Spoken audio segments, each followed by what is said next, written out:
similar to yours. Here's a definition of straw man. A front, a third party who is put up in name only to take part in a transaction, nominal party to a transaction. Black's Law Dictionary, 6th edition. The term is also used in commercial and property contexts when a transfer is made to a party. The straw man, simply for the purpose of retransferring to the transferor in order to accomplish some purpose not otherwise permitted. Barron's, 3rd edition. So in layman's terms, what is a straw man? The straw man is an artificial person. The straw man was created by law shortly after you were born via the registration of the application for your birth certificate. The name for the straw man is your name in all capital letters. You will notice that the inscription on the birth certificate in your name is in all capital letters. The English language has precise rules of grammar that make no provision for writing proper nouns in all capital letters. So your name spelled with all capital letters is a fictitious name. Your straw man has the same sounding name as your name. The legal term for same sounding is item sonen, of words or names, sounding the same, regardless of spelling. The names Jean and Jean are item sonans.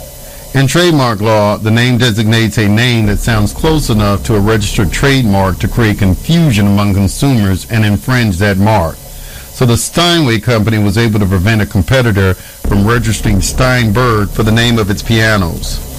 The names of parties should be correctly spelled, but misspelling which does not change the sound works no harm. It matters not how incorrectly names are spelled if they are items sonas, the same sound. Edward E. Bryant, The Law of Pleading under the Codes of Civil Procedure, but is an artificial entity which exists only by fiction, not of a human being. The straw man may also be said to be an artificial person, which is also defined in the legal dictionary, an entity such as a corporation created by law and given certain legal rights and duty. In the most extensive civil law, a rule of civil conduct prescribed by the supreme power of a state, the civil or municipal law of the Roman Empire. Valentine's Law Dictionary, 3rd edition. Legal fiction. Assumption of fact made by court as basis for deciding a legal question. A situation contrived by the law to permit a court to dispose of a matter. Black's Law Dictionary, 5th edition. So kings, emperors, or legislative bodies acting in a sovereign capacity are the creators of civil law. When our government acts as a sovereign, it is acting outside its constitutional authority. So we see that a man and a person are very different terms identifying very different things. If you study Roman civil law, you will see that it originates and uses fictions of law. That is, concepts that are contrary to the natural order of things and based upon presumptions that are untrue. You realize that this person recognized in the civil law is a fictional entity. You will come to see the vast difference between man and person. So the straw man is a person, a public name that is recognized in a civil society. We've mentioned legal fiction and fiction of law. So let's see how these are defined. Fiction of law. An assumption or supposition of law that something which is or may be false is true, or that a state of facts exists which has never really taken place. An assumption, for purposes of justice, of a fact that does not or may not exist. A rule of law which assumes as true and will not allow to be disproved. Something which is false but not impossible. Black's Law Dictionary, 5th edition. This distinction between a man and a person is a difficult concept to grasp, but a proper understanding of the relationship between the government, the man, and the straw man is essential to gaining increased freedom. While the concept of these relationships is very simple, there are some foundational principles that must be explored. We have mentioned that the straw man is an artificial entity or person, but there are several types of organizations or artificial entities. There are corporation souls, aggregate corporations, municipal corporations, revocable living trusts, SOL, and unincorporated business organizations. Many people use these entities for various reasons, including maintaining personal control over their assets, protection from lawsuits and judgments, avoidance of probate, avoidance of estate taxes, reduction in tax liability, and many other reasons. We will look into the difference between a sole entity and an aggregate entity, the construction of these entities, and the results of that construction as it applied to the straw man. In all organizations, there are two basic operational positions. Number one, the stockholder/owner/beneficiary. We will call this the beneficiary position. And number two, the officer/president/chairman/trustee. We will call this the operational position. A sole corporation, as defined by Black's Law Dictionary, is one consisting of one person only and its successors in some particular station, who are incorporated by law in order to give them some legal capacities and advantages, particularly that of perpetuity, which in their natural state as persons they could not have. In a corporation's sole, one person holds both operational positions of the organization. A corporation's sole may be established under legislative authority. It is considered by statute a citizen of the government. As such, the safeguards of the Bill of Rights do not extend to the corporate souls. The courts have warned that statutory licensed sole proprietorships are in fact a government agency by definition of how they are created.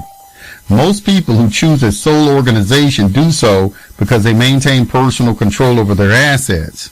An aggregate corporation, such as corporations or business trust, according to Black's Law Dictionary, is composed of a number of individuals vested with corporate powers. With an aggregate organization, different parties must hold the beneficiary and operational positions. If the same party holds them, they are a sole organization. Family members are always counted as one party, therefore would be a sole organization. In an aggregate organization, the one who is in control is immune from damages or liabilities of the beneficiaries. In an aggregate corporation, the holder of the first operative position controls the assets for the holder of the second operative position. The control of the assets has been turned over to someone else's control. The founder of the wealthy Rockefeller family said one of his secrets to wealth was to own nothing but control everything. In other words, always function from an aggregate relationship. Do not own the straw man, control the straw man. If you are not the beneficiary/owner of the straw man, you are not liable for his debts or obligations. If you are in control, you have the highest lien hold interest on the straw man. You must be paid before anyone else collects from the straw man, and you cannot go to jail for his misdoings. A look at the structure of the straw man entity shows the ownership/control relationship and which position it is best to hold. Prior to the redemption process, redemption is a term used among freedom-loving people to describe the process of regaining control of your straw man. The man is considered both a beneficiary in the relationship and surety for the straw man. After redemption, the man is no longer a beneficiary and is no longer surety. After redemption, the man is the controller and creditor with the highest lien hold interest in the straw man. The man is now in an aggregate relationship with the straw man. He does not own the straw man, but he controls the straw man by the primary lien hold interest. In this country, the power is granted to government by the people.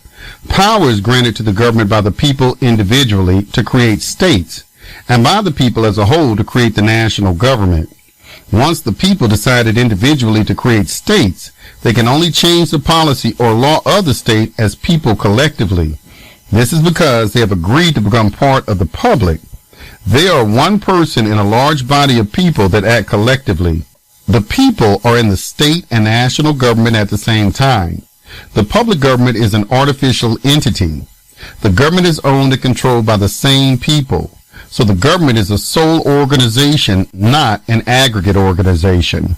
As long as a man is dealing publicly, he is in a sole relationship with the public.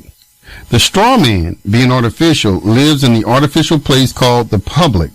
At the same time as people are acting collectively in the larger body of people called the state and national government, they maintain their ability to act individually on a private basis.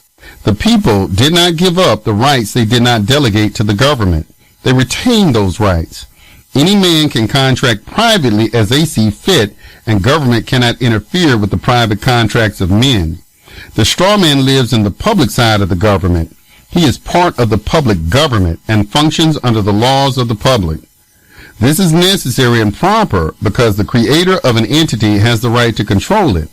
Since the government created the straw man, it is only right that the straw man live under the rules of its creator.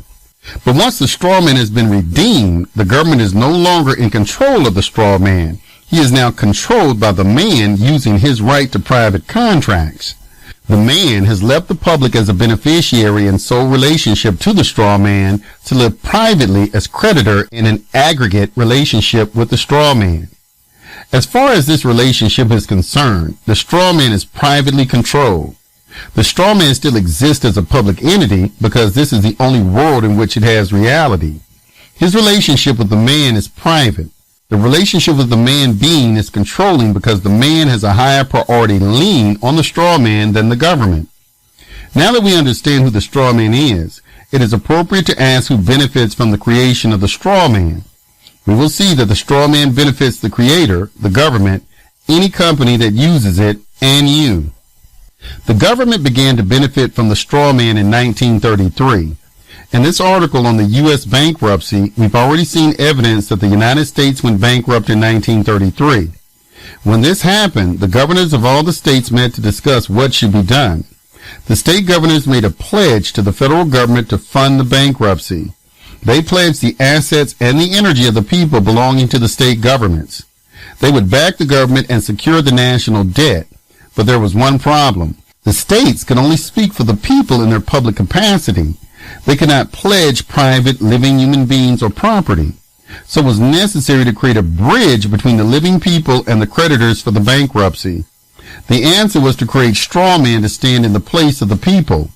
Now the only problem was devising a scheme whereby the people would agree to contract with the straw man as its surety.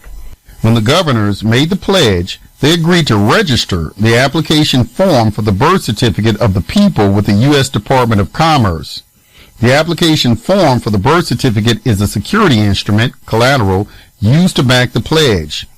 The straw man, the legal fiction, was created by using the name on the birth certificate and writing it in all capital letters, the designation for a legal fiction. Then, because of the pledge, the people were determined to be the representative and surety for the legal fiction.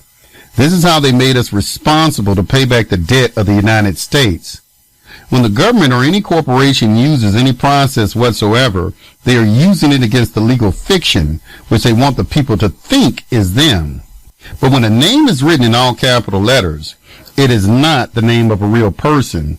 It is the designation of a legal fiction that is an entirely separate entity.